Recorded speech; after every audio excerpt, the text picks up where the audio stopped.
Pero ahora a las 18:35 vamos a hablar sobre lo que está pasando en Oriente Medio. Ustedes saben que está muy complicada la situación entre Israel y Hamás, o en realidad un sector de Israel, el sionismo, porque no todos los judíos quieren esta situación, por lo que he hablado, incluso algunos amigos míos, eh, consideran, es más, que los sionistas son un sector extremo del pueblo de Israel. La cuestión es que entre Israel o parte de Israel y Palestina o parte de Palestina, porque Hamas también es parte o Hamas también es parte de Palestina, los enfrentamientos se suceden a diario. Ya he perdido la cuenta de cuántos muertos y rehenes hay, pero las imágenes son dantescas. Edificios devastados, viviendas derruidas, ciudades devastadas. Así que bueno, vamos a analizar qué es lo que está pasando. Qué es lo que está pasando y si hay alguna solución, al menos en el corto plazo. Vamos a hablar al respecto con Néstor Zuleiman, que es uno de los hombres que más entiende lo que pasa en aquellos lares, ¿no? La situación de aquellos lares, porque la estudia habitualmente. ¿Cómo estás, Néstor? ¿Qué Un gusto tal? que esté en ¿Cómo el te va? programa. Muy amable, Antonio. Bien, bien, gracias a Dios, bien.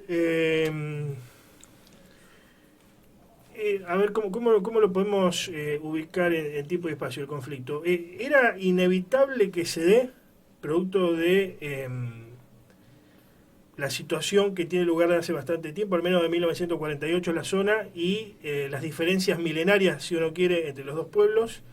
¿O se podía haber evitado? ¿Por qué llegamos a esta situación y otro nuevo conflicto?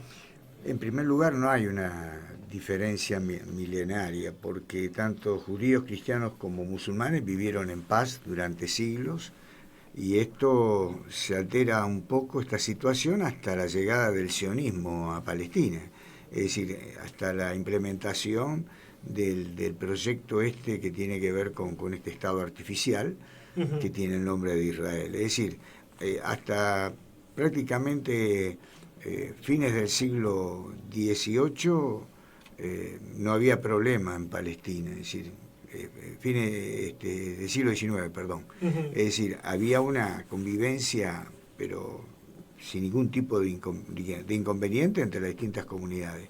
Cuando el proyecto lo llevan adelante el movimiento sionista, después del Congreso de Basilea, donde en 1897 disponen la creación de un hogar nacional para los judíos dispersos en el mundo, Ujú. bueno, la implementación de este proyecto a partir del siglo XX, de los primeros años del siglo XX, ahí comienza un poco la fricción entre las comunidades. Pero fundamentalmente el momento más crítico es en 1948, cuando después del plan de partición, que fue un plan realmente injusto aplicado por Naciones Unidas, que quitó a los palestinos, a los lugareños, a los dueños, Ujú. gran parte del territorio, ese plan que concebía un Estado judío y un Estado árabe, es decir, el Estado de Israel y un Estado árabe palestino. A partir de este proyecto de 1948, de la creación del Estado de Israel, bueno, comienzan a darse una serie de hechos que en estos largos 75 años fue demostrando claramente la intención belicosa de Israel, la cuestión de lograr una profundidad estratégica anexionista de territorios con respecto a los países vecinos. Ujú. Así tomó la altura del Israel Golán. es imperialista, digamos. Claro, Israel tiene una política expansionista, claro, claro. Israel tiene una política donde, Incluso si hasta uno quiere, y podría ir más lejos, pero tiene mucho que ver con el concepto de espacio vital, vos sabés que me de Frederick Ratzel, justamente iba a decir Frederick eso, Ratzel, me que robaste después, que después lo exactamente, toma el nazismo, pero bueno, otro, no solamente el nazismo, pero de ir colonizando los lugares de alrededores, así es, de a espacio, poco, así para en un es. momento tomar todo, sería Así básicamente. es, así es. Y así lo estuvo haciendo a lo largo de estos 75 años y fundamentalmente en las últimas 3 décadas, porque los acuerdos de Oslo y de Madrid, que digamos que habían acordado entre los palestinos y los israelíes la implementación de un ejecutivo llamado la Autoridad Nacional Palestina Ujú. en una parte de Cisjordania y en Gaza. Finalmente ese proyecto terminó pisoteado con las proyecciones de Israel en esta campaña de colonización de territorio en Cisjordania. ¿El sionismo es todo Israel o es una parte de Israel? ¿O una parte del pueblo judío, el sionismo? El sionismo es el movimiento político que engendró este Estado artificial que lleva el nombre de Israel. El sionismo es el movimiento internacional compuesto por judíos y algunos que no son judíos, digamos, de plano religioso estamos hablando, que trabajan para fortalecer el proyecto del Estado de Israel. Es decir, el sionismo, si dentro de la comunidad judía tenés el grupo Natura y Carta, que son ultras religiosos y son antisionistas. Y ellos dicen, Israel no me representa, Israel, el sionismo no es judaísmo. Bueno, ahora, me queda claro que los sionistas quieren tener un Estado allí donde está ahora. Ahora, los no sionistas, ¿dónde quisieran tener un Estado si es que quieren tener un Estado? No, el judío que no es sionista simplemente se integra en el lugar donde vive. Claro. El judío argentino, el judío no busca tener una tierra propia. Pero no, porque eso es un invento del proyecto de Teodoro Herz y de la resolución del Congreso de Basilea en 1896, crear un hogar nacional para los judíos dispersos en el mundo. Y esto ellos lo plantean habida cuenta de los famosos pogroms que se habían dado en la Rusia zarista, y bueno, estas campañas de persecución, para ello era determinante y era importante armar un hogar nacional. Pero bueno, no era Israel al principio, no era Palestina. Es decir, Teodoro Herz habla en su ensayo El Estado Judío, en su libro dice Argentina, Uganda o Palestina. Argentina. Claro, lo que pasa es que en Argentina él dice que había en esos momentos hubo una gran emigración de judíos rusos, claro, producto de las persecuciones de los pogroms zaristas, y él plantea de que posiblemente podría desatarse una campaña antisemita, entonces él plantea como alternativa Palestina por la tierra prometida,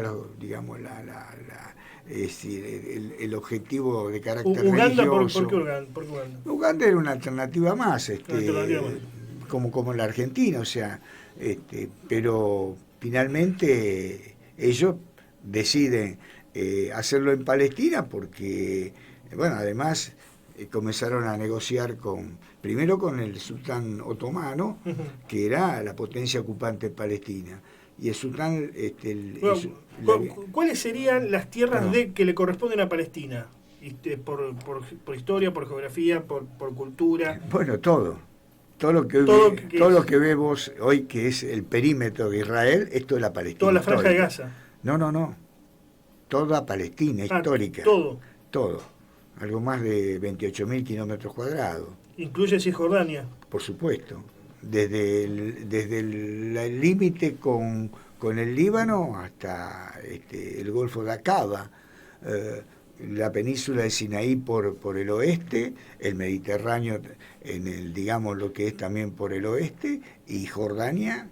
¿En qué se basan los palestinos para pedir eso, para exigir eso? Bueno, hay toda una presencia milenaria de los palestinos en el lugar, es decir, inclusive de la época precristiana. Es decir, el nombre de Palestina viene de filisteo. De filisteo, sí. De los filisteos. Filastina, es decir, el nombre Filastina, que es Palestina, viene del nombre de los filisteos. Un pueblo de la era precristiana, un pueblo que se asentó en el lugar, formaba parte de todo el proyecto de los pueblos cananeos, en la zona de lo que hoy es Líbano y Palestina, una Palestina que fue arabizada a partir del siglo VII, con la llegada del Islam, el cierre del siglo VII, una impronta árabe que se mantuvo durante siglos hasta la presencia de los turcos como potencia ocupante,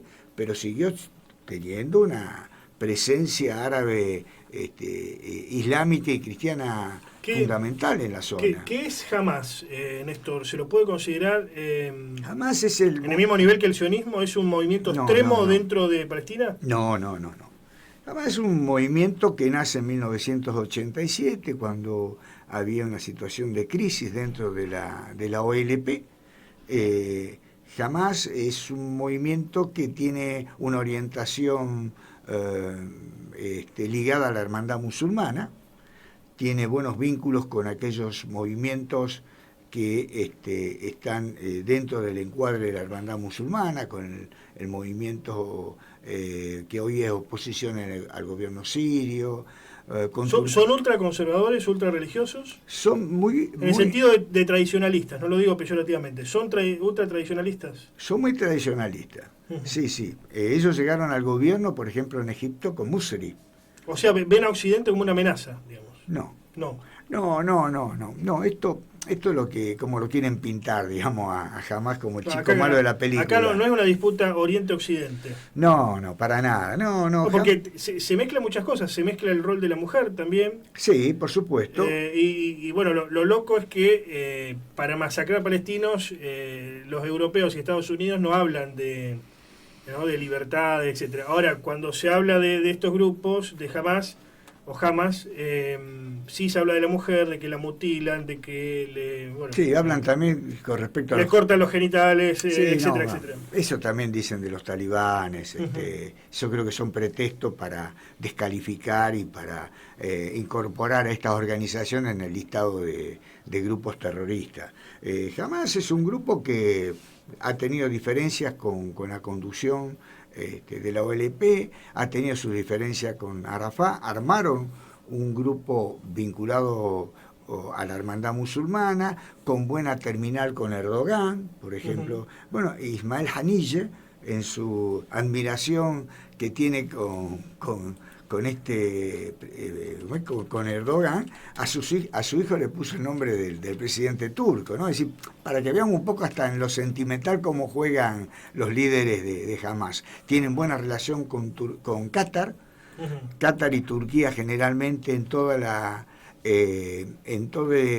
mapa panarabista, en todo el panarabismo y en todos los lugares donde hay distintos conflictos, operan en conjunto. Es decir, por ejemplo, en Libia, Turquía y Qatar están en favor del gobierno que tiene su sede en Tripolitania, mientras que Arabia Saudita, Emiratos Árabes, con la Wagner, con los rusos, apoyan al mariscal Khalifa Haftar, que tiene su sede en Benghazi, es decir, en esta interna de este estado fallido que es Libia, ¿no? Y bueno, Hamas, volviendo al tema de Hamas, es un grupo que tiene una mirada un poquito, quizás en algunos aspectos estrecha en cuanto a la cuestión social o en cuanto a la realidad social, pero nadie le quita que ha tenido un protagonismo del 87 hasta nuestros días muy importante dentro del escenario de la resistencia. Si uno a Hamas lo tuviera que situar en el arco ideológico occidental, ¿está más a la izquierda, está más hacia la derecha? ¿Dónde estarían? ¿O no sirven esas categorías para analizar? Yo creo que no, son categorías que no son obsoletas, no sirven para aplicar en estos procesos. Yo lo defino a Hamas como un grupo nacionalista revolucionario. Como lo es también o sea, un grupo nacionalista que decide tomar las armas para luchar por lo que quiere. Porque no le queda otra alternativa. Claro. Es decir, si nosotros vemos... Como lo que podría ser una guerrilla en Latinoamérica, por ejemplo. Sí. De la de los 60 y 70. Bueno, son situaciones coyunturales distintas. Por ahí... Bueno, de hecho hubo tratos, hubo contactos en su momento entre montoneros y gente de la OLP, había... Eso fue en la década del 70, cuando viajaron al Líbano. Sí, hubo unos enlaces, hubo contacto en la cúpula de montoneros con la cúpula del Fatah, de Al-Fatah, con Arafat, digamos. Pero yo creo que lo importante es considerar que son grupos que pelean por su identidad, que luchan por lograr un espacio y un Estado independiente en parte de la Palestina histórica. Vos fíjate, Israel está perdiendo todas las oportunidades de una salida pacífica. En el 2000... Ahora te voy a preguntar hacia el final sobre eso y sobre la noticia de que jamás llamó a una guerra santa en todo el mundo y qué consecuencias puede traer para la Argentina o no. Eso te lo voy a preguntar en un momento.